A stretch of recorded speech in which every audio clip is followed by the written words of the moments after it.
আক্রমণে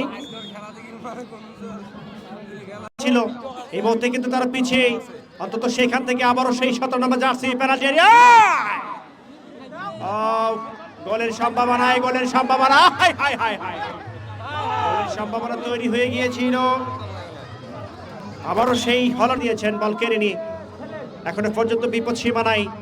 আবারও সেই এফসি চট্টগ্রাম সেখান থেকে কাউন্টার অ্যাটাক করবার প্রত্যাশায় কোথায় মারলেন, সরাসরি মাথায় এসে আঘাত লেগেছিল এ যাত্রায় খুশি মনির মাথায়।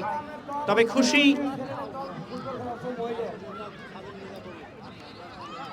এফসি নেহা লেফট উইং দিয়ে বাড়িয়েছিলেন, বল চলে গেল টাচ লাইনের বাইরে, সেখান থেকে থ্রো।